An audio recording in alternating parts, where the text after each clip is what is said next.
Մեծարգո նախագահ, արգելի գործընկերներ, սիրելի քաղաքացիներ, իմ քայլը դաշինքի 96-րդ համարը եղած եւ հետո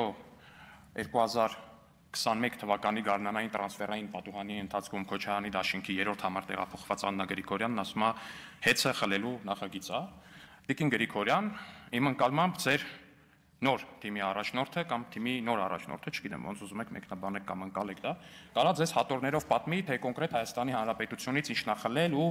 ումա տվել։ Այսինքն իմ քայլը դաշինքում ձեր տեղած կարճ ժամանակահատվածի ընթացքում ինձ թվում է գոնե փորձառու գործընկերներից կհասցնեիք կամ հասցրած պիտի լինեիք լսել ու սովորել, թե ինչն են խլել, ումից են խլել, ոնց են խլել, օրինակ ԶՊՄԿ-ում այդ ոնց է էլի Վահե Հակոբյանի տենց ընտանիքը կամ տենց մերձավոր շրջապատը փայատ էր դարել, ասենք Վահե Հակոբյան ԶՊՄԿ-ը, մի հատ ասեք էլի, այդ անուններն իրար կողմ, մի հատ արտասանեք էլի, փորձեք հասկանալ։ Իդեպ Վահե Հակոբյանի կուսակցությունից եք, չէ՞, դուք նաև իմ քայլի դաշինքում մտել, Քոչարյանի դաշինք մտել։ Վահե Հակոբյանը գնաց իր թիմով, բայց դուք էլի մնացիք, այսինքն մի հատ էլ թիմի ներսում եք ոնց որ տրանսֆեր եղել, ես ինչքան հասկանում եմ, Տիկին Գրիգորյան։